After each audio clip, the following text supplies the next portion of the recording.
Hello, my dear class.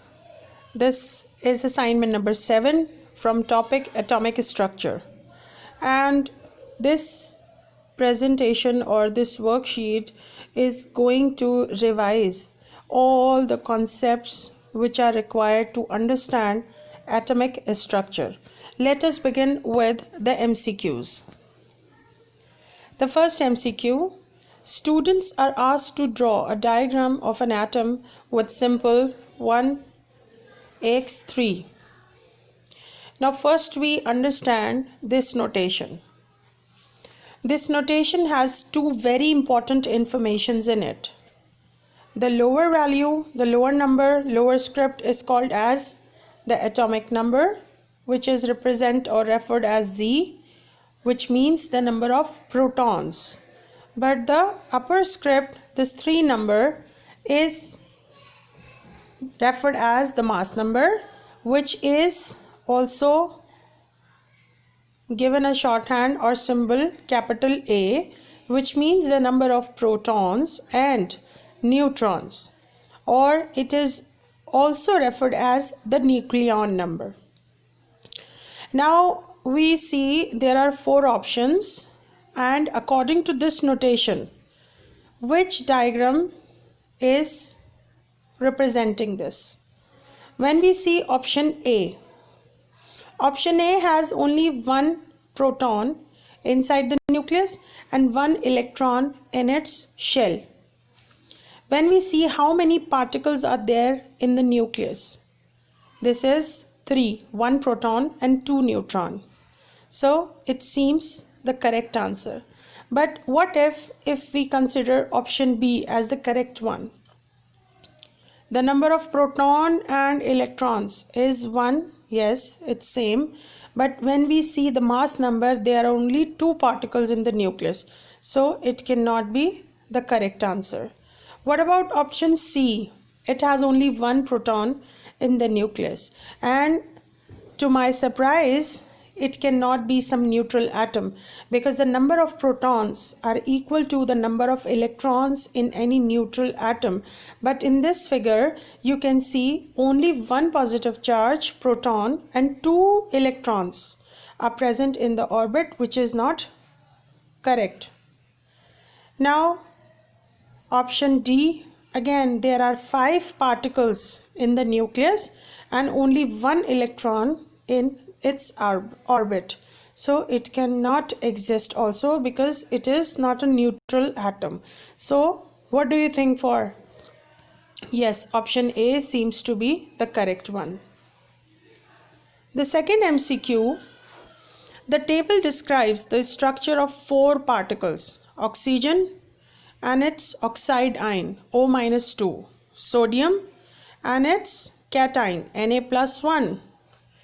First, you just revise that whenever electrons are lost during some reaction, the outermost electrons are lost and positive charge comes on the atom. Like as when sodium loses 1 electron, it forms sodium plus ion, and when oxygen gains 2 electrons, it forms oxide ion.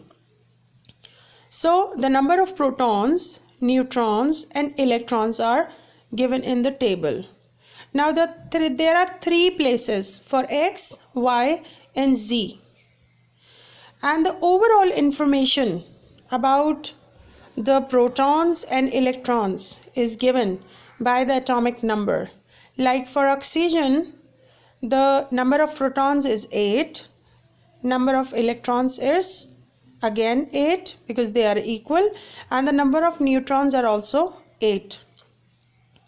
Now we see in the oxide, the second line, what is supposed to be the number of electrons.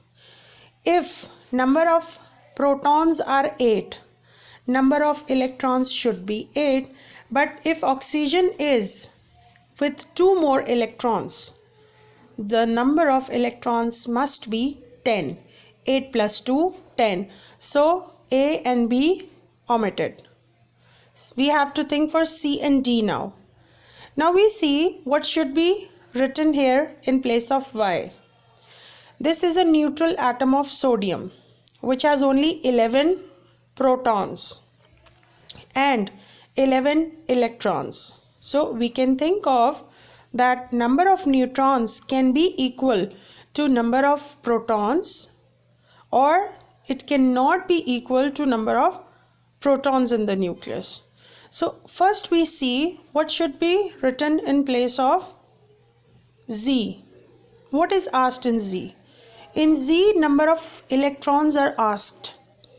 The neutral atom of sodium has 11 electrons, but if sodium is ionized and positive 1 charge is there, then sodium must have lost 1 electrons from its outermost shell. So number of electrons will decrease from 11 to 10. Yes, select the best answer. It can be C. What do you think about it? The third MCQ, which number is different for isotopes of the same element?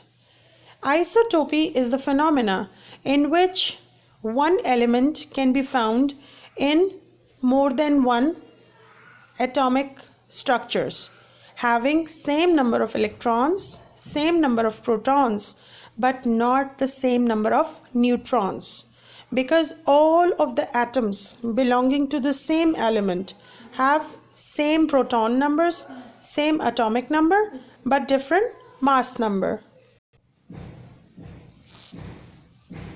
The MCQ number 4. What do the nuclei in hydrogen molecule contain? If they are talking about hydrogen, only hydrogen, the structure of hydrogen will help us in finding the answer. You know, the hydrogen atom has only one proton in its nucleus and one electron in its orbit. So we see the hydrogen molecules will be containing only protons in its nucleus. There is no neutron present in the structure of hydrogen atom. This is the exception. Now we see the fifth one. The table shows the electronic structure of 4 elements. Which table is a noble gas? You know, noble gases are very special elements because of having their complete electronic configurations. And other than helium, all the noble gases have 8 electrons in their outermost shell. If we see option D, it seems that there are 6 electrons in the second shell, but the maximum number of electrons that can be accommodated in the second shell is not 6, that is 8. So D is omitted. When we consider option C as a correct answer, there are only 2 electrons in the outermost shell, which is again not the complete shell configuration. If we think option A, only 1 electron in its first shell and no electrons in the second shell, but the first shell is complete with having only 2 electrons, not the 1 electron only. So to my chemistry, only having 2 electrons in its first shell means there is nothing in the second shell. Option B seems to be the correct one, and this is perhaps the configuration of helium. Now the theory session. Ethene has the formula C2H4. Draw a dot and cross diagram to show the bonding in a molecule of ethene. Draw only the outer shell electrons. Now when we practice the dot and cross formula, first we have to see what is molecule made up of. How many carbon atoms and how many hydrogen atoms. Then the very next thing is to see how many bonds are there. If 2 carbons are bonded to only 4 hydrogen, there must be double bond between carbon-carbon atom. And when we know the number of bonds, then we can see how many electrons are shared between atoms. And you know, one bond means two electrons are shared, and one line means two electrons are there. So for the sake of convenience, we present one electron by dot and the other is with cross. So this is how this structure is called as dot and cross formula. Similarly, you will be representing all of the bonds by dot and cross. Describe the manufacture of pure ethanol starting from ethene. Include in an equation and the conditions needed. Now this is the equation and you just sort out this equation from the net or from your textbook. Okay, this is about the addition of one water molecule to unsaturated molecule of ethene, and the reaction is called as hydration event. What is an atom? According to Dalton's atomic theory, which was proposed by John Dalton in the beginning of 18th century, the atom is defined as the fundamental particle of matter. And he also explained that atom is indivisible, which cannot be further divided. An atom is a sphere which is making up the matter. Why is the atom called fundamental particle? Because it makes up the structure of all matter around us. What are atoms made up of? When further research was made, the scientist also invented particles of the atom which are smaller than atom: electron, proton and neutrons. And these electrons, protons and neutrons are called as subatomic particles. What is nucleon number? The particles or the number of particles which are present in the nucleus of atom are called as nucleon, and protons and neutrons are present in the nucleus. And when we add up the number of protons and number of neutrons, we get the nucleon number. And you know where it is written? They are already calculated for us and they are written in the periodic table and they are represented by A. Now you see the structure of diamond and silicon dioxide. Both of the structures seems identical because both of them are tetrahedral. But in diamond structure, only carbon atoms are bonded in a tetragonal fashion. That tetrahedral means each atom is bonded to 4 other carbon atoms. Similarly, in the structure of silicon dioxide, silicon and oxygens are present in 1:2 ratio.